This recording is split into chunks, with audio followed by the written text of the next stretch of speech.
huo mlango ulitoa wokovu ndani ya maisha yako.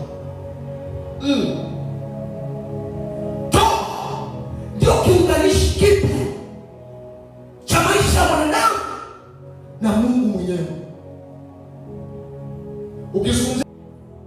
Ukizungumzia toba, unazungumzia marejesho ya kimahusiano kati ya mwanadamu na Mungu mwenyewe. Toba ya kweli itakufanya ukutane na Mungu, itakufanya upatane na Mungu, itakufanya uelewane na Mungu.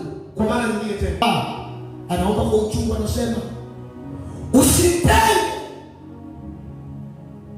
na uso wala Roho wako Mtakatifu usiniondolee.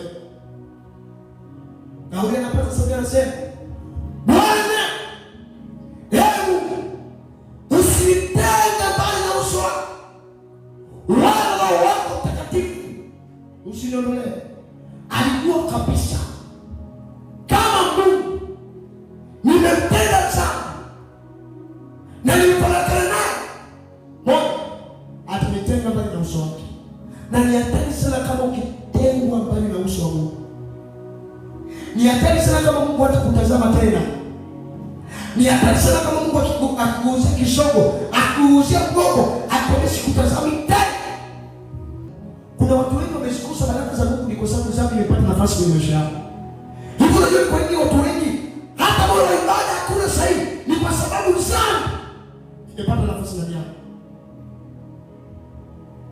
Huu wakati ambao kanisa linatakiwa kuinuka tena na kujua kwamba Mungu anatutazama.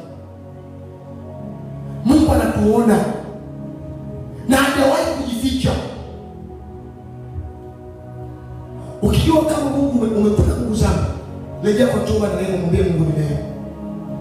Kwa kumaanisha kutoka ndani yako moyo wako. Kuna watu wanaomba toba na neema ndio wakati na wachungaji kwamba wanaomba toba na neema, lakini toba zao hawamaanishi kama wanaomba toba na neema.